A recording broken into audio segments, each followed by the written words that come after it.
Kalau masih ada, saya pesan 100 tusuk ya. Mana? Mana itu kan bukan rumah, Pak. Sekarang nongol-nongol tengah malam dianterin sama bapak. Kamu dari mana sih?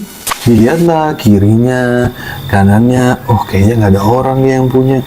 Ya udahlah, saya bawa aja deh.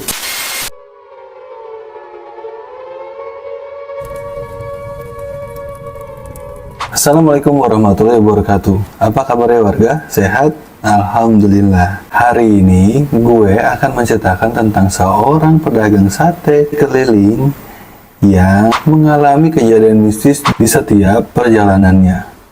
Untuk lebih jelasnya, begini cerita warga.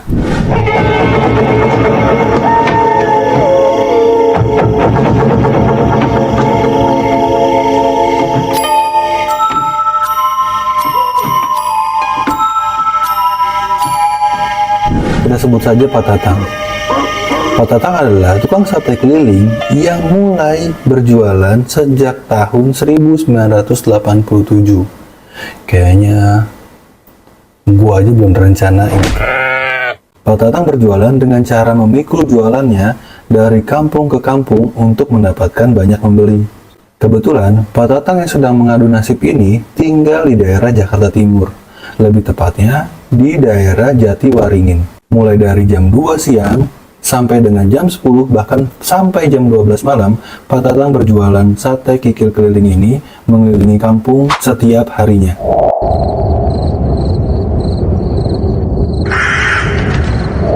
Singkat cerita, pada malam itu Pak Tatang berjualan yang kebetulan jaraknya hampir jauh dari rumahnya. Sampai Pak Tatang harus berjualan, berangkat dan pulang melewati kuburan. Pada saat perjalanan pulang, tiba-tiba ada dua orang wanita cantik yang memanggil Pak Tatang. Lalu si wanita ini ngomong nih, "Bang, sate ya?" "Iya, Neng." "Masih ada nggak, Bang?" "Kalau masih ada, saya pesan 100 tusuk ya." "Oh, masih ada, Neng." Dengan senangnya, Pak Tatang langsung bakarin tuh satenya. Karena pada saat itu posisinya, sate yang masih ada di dagangannya Pak Tatang itu masih berjumlah 150 tusuk. Setelah satenya dibakar sebanyak 50 tusuk, diantarkanlah tuh ke rumahnya wanita yang tadi. Setelah diantar, Pak Tatang kembali lagi untuk membakar 50 tusuk sisanya. Pada saat 50 tusuk sisanya yang sedang dibakar Pak Tatang, tiba-tiba ada sebuah mobil yang melewati Pak Tatang. Kita sebut saja Parano.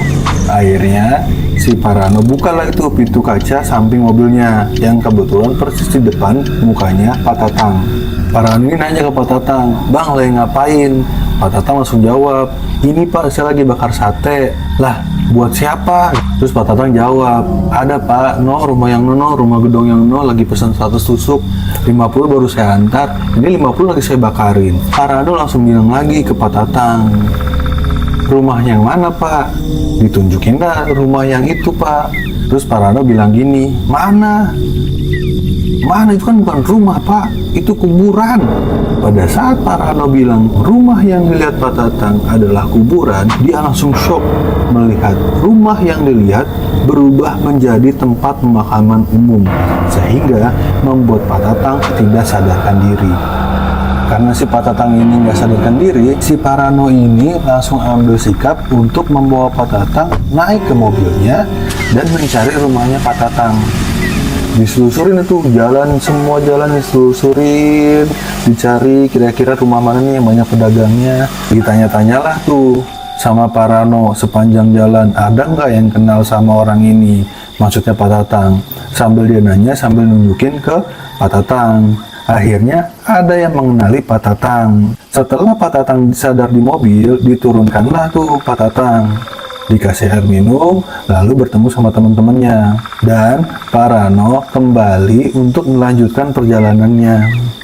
Setelah Pak Tatang turun, akhirnya Pak Tatang tuh ditanya sama teman-temannya, kita sebut aja namanya Ricky. Si Bang Ricky ini langsung nanya ke Pak Tatang, "Tadi dari mana sih? Ditungguin sama anak-anak di pertigaan nggak nongol-nongol. Sekarang nongol-nongol tengah malam dianterin sama bapak. Kamu dari mana sih?" "Iya, soalnya tadi saya nggak sadarkan diri, makanya diantarin sama bapak itu." Terus Ricky nanya, "Kok bisa nggak sadarkan diri?" Pak Tatang langsung bilang, "Iya, tadi ketemu dua orang cewek yang mesen 100 tusuk. Udah saya bakarin setengah tuh. Pas saya lihat tiba-tiba rumah itu cewek yang tadinya rumah gedong jadi tempat pemakaman umum. Saya di situ langsung kaget, tiba-tiba nggak sadarkan diri. Nah tiba-tiba sudah di sini nih. Terus Bang Riki bilang, ya Allah. Terus gerobak kemana, Tang? Ya gerobak masih tinggal di sana lah Bang, kata Bang Riki. Ya udahlah, gerobak biar aja dulu deh, kita ambil besok aja. Sekarang kamu istirahat aja deh. Akhirnya Pak Tatang istirahat dan mengambil gerobaknya di besok hari.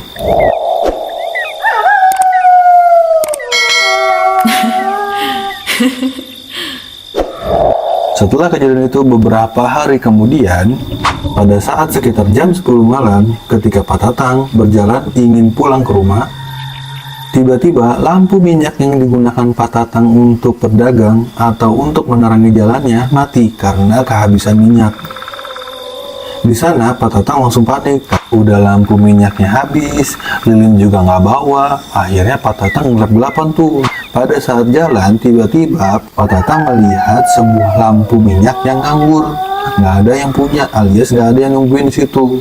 Karena posisi lampu ini berada di luar jalan, dilihatlah kirinya, kanannya. Oh, kayaknya nggak ada orang yang punya. Ya udahlah, saya bawa aja deh.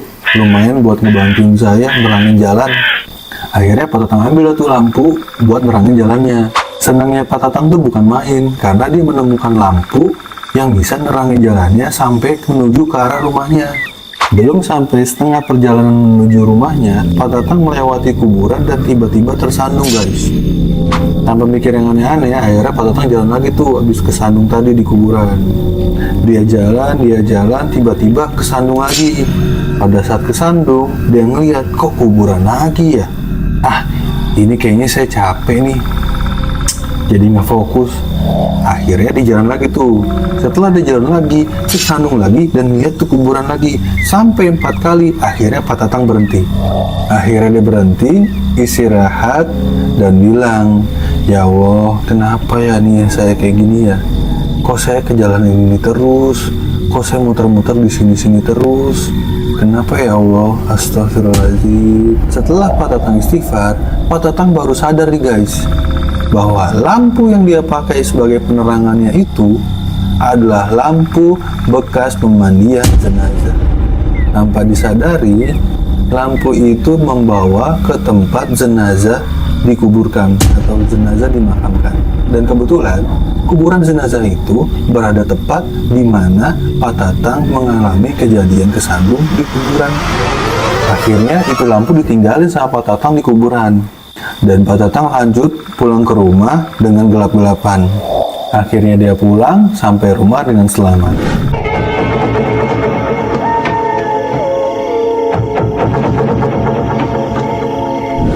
Singkat cerita, pada suatu malam, sekitar jam 12 malam, Pak Tatang pulang dari selesai dagangnya nih. Pada saat menuju pintu depan rumah kontrakannya, tercium bau wangi bunga yang luar biasa tercium di sekitar depan kontrakannya. Karena Pak Tatang dalam keadaan lelah, setelah berdagang, Pak Tatang tidak mempedulikan wangi yang luar biasa itu.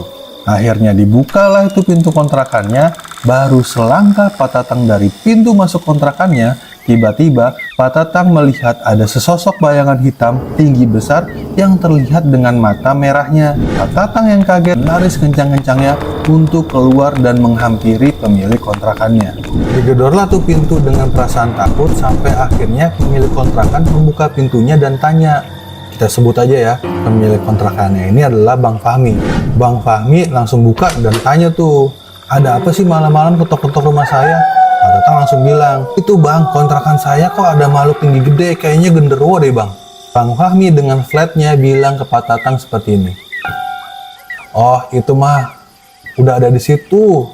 Jangan takut, nggak apa-apa. Pak Tatang yang mendengar jawaban dari Bang Fahmi langsung jawab, ya gimana nggak takut Bang? Kan kita takut, ya namanya manusia sama makhluk begitu, masa kita nggak takut Bang? Terus Bang Fahmi bilang nih, ya udah sekarang pulang aja, paling juga udah nggak ada tuh di rumah. Akhirnya Pak Tatang balik tuh dan melihat, benar udah nggak ada itu makhluk. Baru tuh Pak Tatang akhirnya bisa beres-beres barang dagangannya.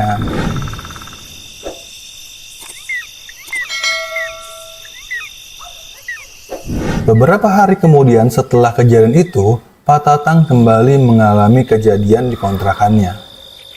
Pada suatu malam, ketika Pak Tatang sedang merebus lontong yang dimana akan digunakan besok untuk berjualan. Karena capek, lelah setelah berdagang, akhirnya Pak Tatang rebahan tuh sampai akhirnya ketiduran.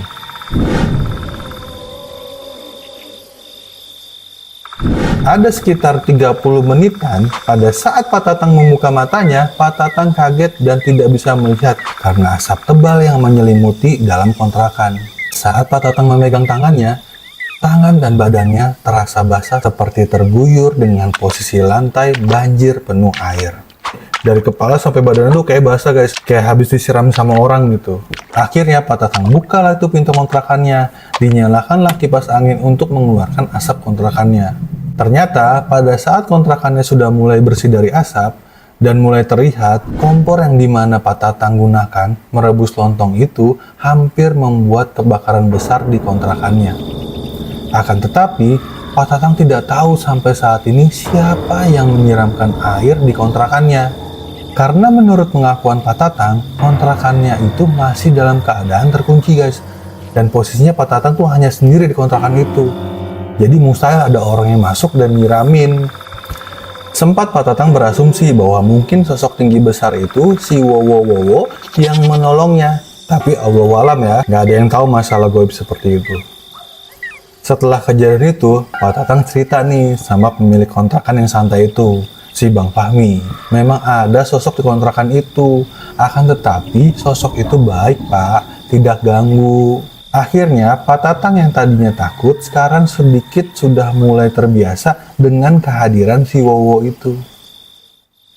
Selesai. Di sini kayaknya ada hal yang bisa kita ambil dari kejadian Pak Tatang. Nggak semua makhluk gaib itu jahat, buktinya ini ada yang baik. Yang penting kita saling menghormati aja sama makhluk ciptaan Allah.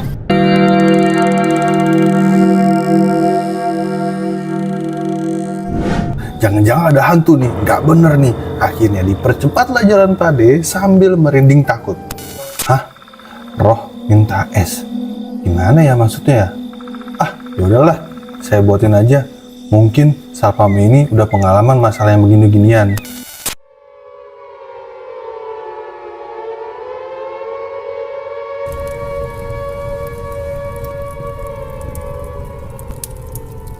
Assalamualaikum warahmatullahi wabarakatuh. Apa kabarnya warga? Baik, alhamdulillah. Hari ini gue akan bercerita tentang pedagang es putar yang mengalami kejadian sangat mengerikan, tapi bukan hanya sekali, tapi berkali-kali nih warga. Selama dia berjualan. Untuk lebih jelasnya, begini cerita warga.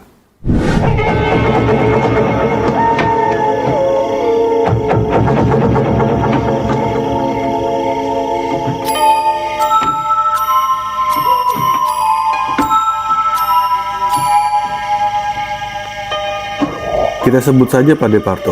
Pak Departo adalah pedagang es putar yang berjualan sejak 2015 sampai dengan saat ini. Berarti kurang lebih sudah 9 tahun Pak Departo berjualan es putarnya. Sebelumnya, Pak Departo itu sempat berternak ayam nih warga, sampai dengan bekerja di suatu perusahaan di kampung asalnya yaitu Lampung. Setelah perusahaan di mana Pak Departo di demo besar-besaran, maka Pak Departo akhirnya menganggur. Karena menganggur, Pak Departo akhirnya ikut dengan temannya ke Jakarta untuk berjualan es putar. Mulai dari jam 10 pagi sampai dengan 10 malam, Pak Departo berjualan es putar keliling mengelilingi jalan Jakarta. Dari jalan besar, jalan dekat sekolah, jalan-jalan kampung, sampai dengan komplek-komplek yang ada di Jakarta nih warga. Nah, di sini kita mulai cerita mistisnya.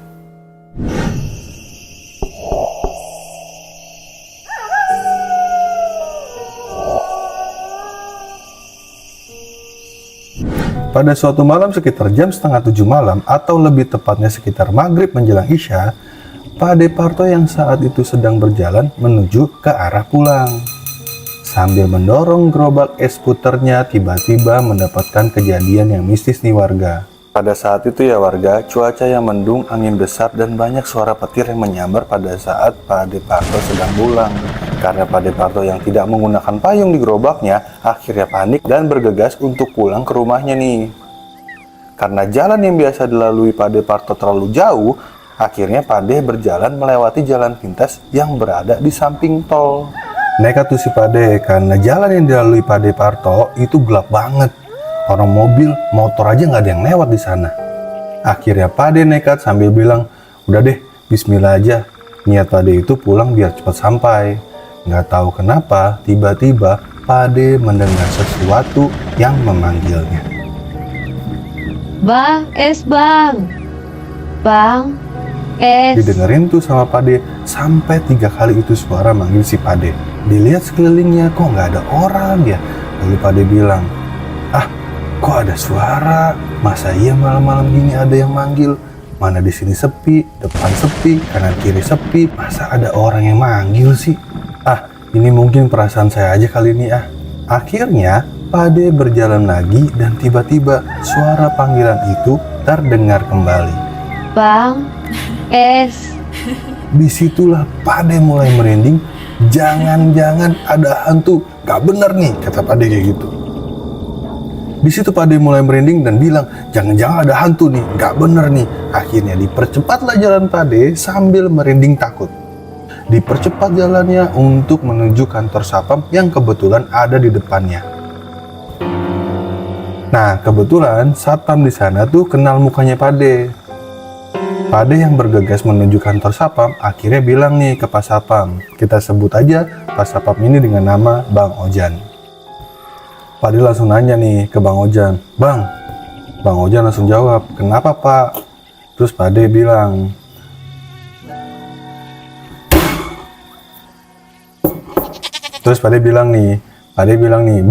Bang Ojan jawab, kenapa Pak? Bang, itu tadi saya lagi jalan di mobil merah itu kalau nggak salah, kok ada yang manggil-manggil saya ya? Bang, es, gitu Bang suaranya. Ada kali 3 kali itu suara manggil, keempat kalinya, karena saya takut, saya buru-buru lah jalan arah ke sini. Bang Ojan jawab, oh gitu, gini aja Pak, coba Bapak buatin 2 esnya yang mungkin rohnya itu pengen es. Terus kasih di bawah ban belakang mobil ya. Terus Pade jawab, roh minta es? Gimana ya maksudnya ya? Yaudahlah, saya buatin aja. Mungkin Satpam ini udah pengalaman masalah yang begini-ginian. Dibuatin tuh sama Pade esnya. Udah si Pade ini takut, merinding dingdong. Sekarang malah disuruh ngasih es di bawah mobil lagi. Akhirnya karena si Pade ini takut dibilang penakut sama itu Satpam, akhirnya si Pade memberanikan dirinya nih, nekat buat ngasih es ke kolong mobil. Dan sudah menjadi 2 mangkuk. Setelah jadi nih esnya,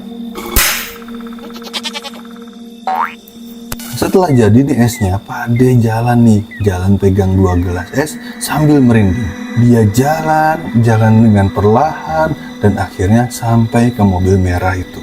Karena menurut Satpam disuruh taruh di bawah dekat ban mobil belakang, akhirnya Pade jongkok tuh. Pada saat Pade jongkok dan pengen taruh itu es krim, tiba-tiba terlihat sebuah batu yang sedang mengganjal di ban mobil itu. Akhirnya batunya dicek tuh sama Pade, diraba, kok berbulu ya ini batu. Pade rogoh itu kantongnya buat ambil senter di handphonenya. Pas disenterin, astagfirullahaladzim. Ternyata batu berbulu yang dilihat Pade adalah rambut dari kepala seorang anak kecil. Selang berapa detik, tiba-tiba Pade melihat darah segar yang mengalir dari bawah arah kolong mobil. Karena penasaran, akhirnya Pade senter lagi tuh bawah kolong mobilnya. Pada saat disenter, tiba-tiba ada sebuah guling yang sedang berlumuran darah berada di bawah kolong mobil. Pade yang melihat dan tidak bisa berpikir jernih, akhirnya bilang nih, apa ini ya namanya pocong? Pade yang sedang melihat kejanggalan malam itu gak bisa berpikir jernih di warga.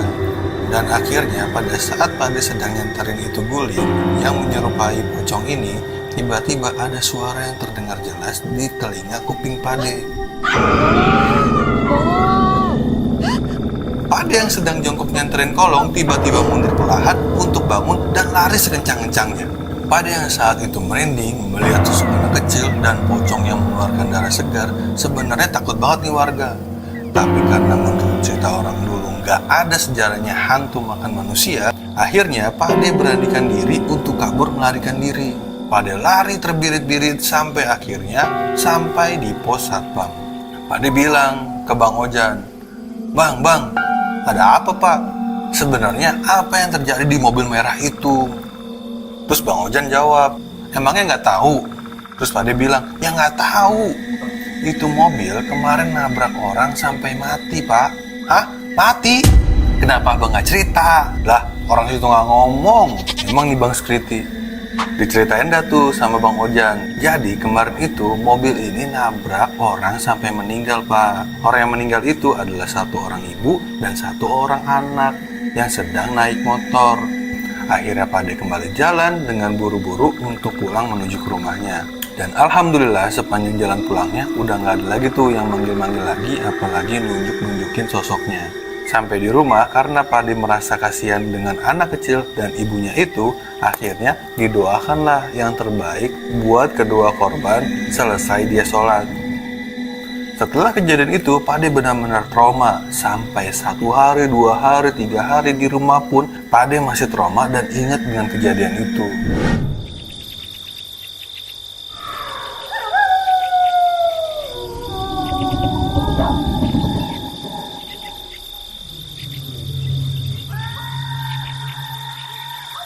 Pada suatu malam pada saat Pak Diparto sedang lelah-lelahnya setelah berdagang, akhirnya istirahat tidur dengan istrinya di rumah nih warga. Tiba-tiba pintu rumah yang mana posisinya dalam keadaan terkunci, tiba-tiba terbuka lebar dengan perlahan. Akan tetapi yang merasakan dan melihat pintu itu tiba-tiba terbuka adalah istrinya si Pak D. Malah posisinya di sana Pak D dalam keadaan tidur pulas.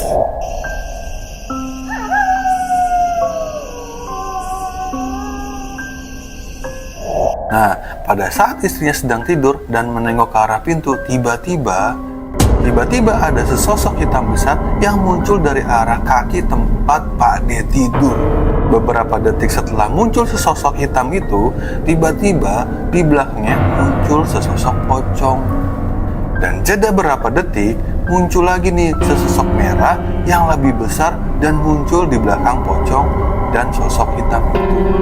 Istri Pak D yang melihat ketakutan sampai susah untuk menggerakkan badannya. Dipaksakanlah dirinya untuk menggerakkan badannya, akhirnya bisa menggerakkan badannya untuk membangunkan Pak D. Isinya, Pak, bangun, Pak, bangun, Pak. Pak D yang sedang tertidur lelap akhirnya bangun dan 3 sosok yang muncul tadi tiba-tiba pergi dengan cepat, pergi keluar melalui pintu keluar. Pas Pak D bangun dan tanya ke istrinya, ada apa Dek? Itu Pak, itu saya tadi lihat ada 3 setan yang muncul di kaki kamu. Sambil terbata-bata menjelaskan ke Pak D karena saking takutnya melihat 3 sosok hantu itu. Terus Pak D bilang, masa? Terus istrinya Pak D bilang, iya, masa saya bohong Mas? Tadi saya lihat 3 sosok itu muncul berbarengan dari arah kaki kamu loh. Akhirnya sambil merinding, Pak D bangun dan coba melihat sekeliling rumahnya. Anehnya pada saat dicek pintu rumahnya yang tadinya tertutup dan sudah terkunci, ternyata sudah dalam keadaan terbuka lebar. Akhirnya Pak D tutup dan kunci pintu itu kembali. Lalu Pak D dan istrinya berdoa dan lanjut untuk tidur lagi. Setelah doa, akhirnya doanya selesai, dia tidur tuh berdua. Alhamdulillah setelah tidur sampai mereka bangun pagi tidak ada kejadian lagi selama tidurnya.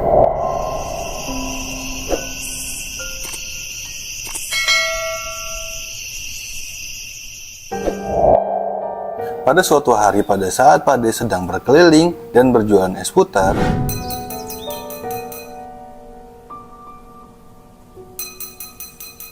tiba-tiba bertemu dengan seorang ibu dan anak bujangnya yang sedang berjualan sayur dengan menggunakan gerobak. Kita sebut saja nama anak bujangnya adalah Aziz. Si Aziz yang sedang bangganya menemukan cincin alih-alih pamer nih warga sama si Pak D. Si Aziz bilang kayak gini, Pak D, saya nemu batu cincin nih, bagus kan Pak De? Terus Pak De bilang, wah bagus ya. Pak De yang melihat cincin itu bagus, akhirnya berniat untuk memilikinya nih warga. Dilihat-lihat, kayaknya bagus nih, kalau saya pakai bagus kali ya. Akhirnya Pak De tanyalah ke Ajis. Pak De nanya nih, kamu untuk apa nih cincin?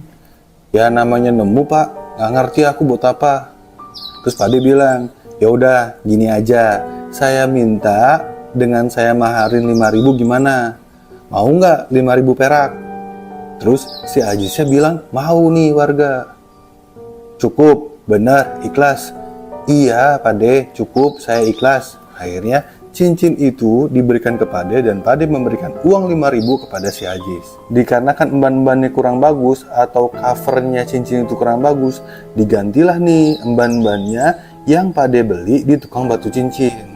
Akhirnya Pak De beli emban-embannya, akan tetapi setelah dibeli ternyata emban-embannya lebih kecil ukurannya dari batu ali-alinya. Akhirnya batunya dicopot, dikikis manual supaya lebih kecil dan akhirnya muat. Karena batu ini kotor dan kurang mengkilap, akhirnya Pak De amplas tuh batunya supaya mengkilap menggunakan bambu. Diamplas-amplas sampai benar-benar mengkilap. Digosok-gosok itu batu ali sampai akhirnya bagus dan mengkilap menurut Pak De. Akhirnya dipakai Pak De dengan senangnya sampai nggak dicopot-copot.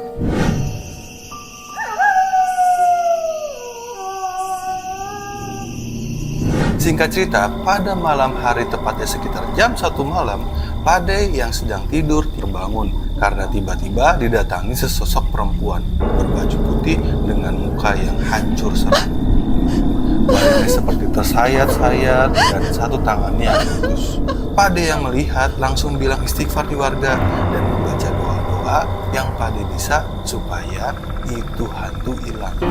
Dan keesokan harinya pada saat malam sosok itu selalu muncul seolah-olah menampingi Pak De pada setiap malamnya. Pas lagi merem tiba-tiba muncul, pas bangun hilang. Setiap malam kejadian ini dialami oleh Pak De. Setiap mau tidur pas merem, setiap mau tidur pas merem datang lagi, pas merem datang lagi, hingga Pak De akhirnya lelah, ketakutan dan bilang ke temannya yang ngerti dengan hal-hal mistis. Kita sebut saja temannya ini adalah Mas Bejo. Pak De bilang, Mas, aku ini punya cincin loh Mas. Mas Bejo langsung bilang, cincin apa Pak? Gitu. Pak De langsung bilang, gak ngerti aku ini, aku dapat dari anaknya tukang sayur. Gitu. Pak Bejo yang mendengar jawabannya Pak De akhirnya melihat itu cincin. Coba Mas, aku lihat. Dikasih lah tuh sama si Pak De. Ini Mas.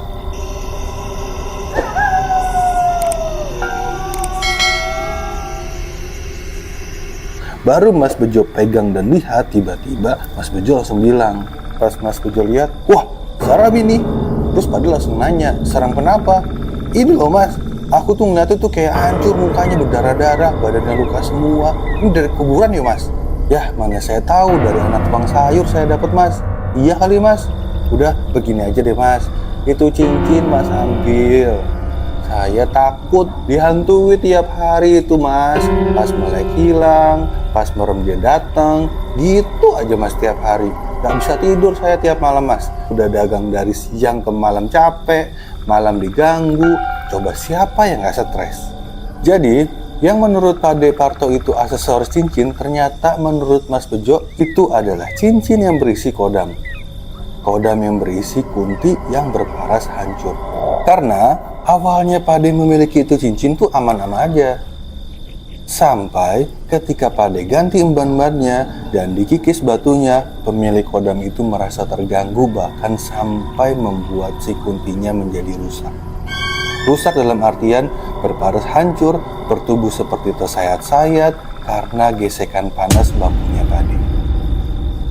Akhirnya itu cincin diambil Mas Bejo untuk disimpan supaya tidak mengganggu. Dan Pak De bilang untuk sampaikan maaf saya ke kodamnya karena saya nggak tahu Mas. Saya mohon maaf sekali, tolong sampaikan ya ke kodamnya. Sambil Pak De baca Al-Fatihah, semoga tidak diganggu oleh sosok itu tadi. Alhamdulillah akhirnya setelah kejadian itu Pak De sudah tidak diganggu lagi. Allahu Akbar, Allahu Akbar.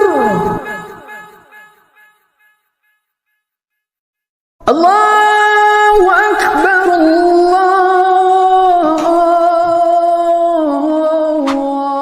Pada suatu hari ketika Pade sedang berjualan, karena waktu telah menunjukkan azan maghrib, akhirnya Pade memutuskan untuk berhenti sejenak untuk menunaikan sholat maghrib.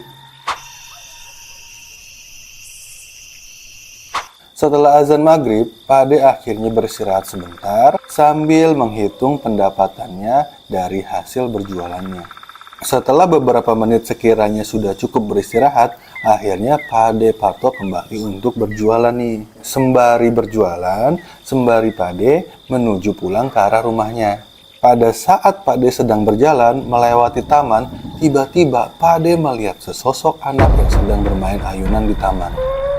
Pade yang melihat kaget dan berkata, "Kok ada anak kecil yang maghrib-maghrib di ayunan?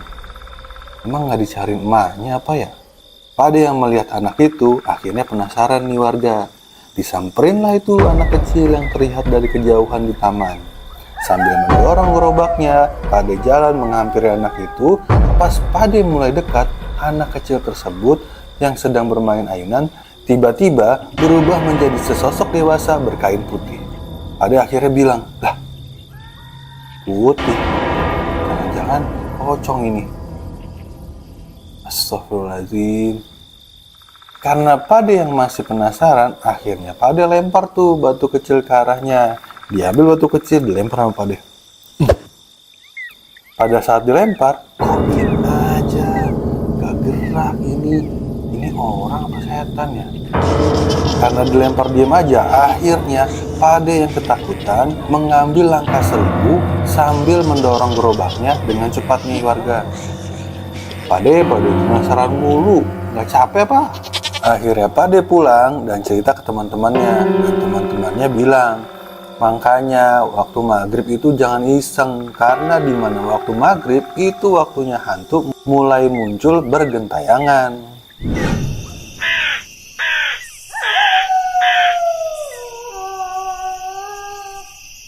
Pada suatu malam, ketika Pade ingin pulang berdagang, sekitar jam 9 malam, Pade yang sedang berjalan sambil mendorong gerobak es puternya nih guys.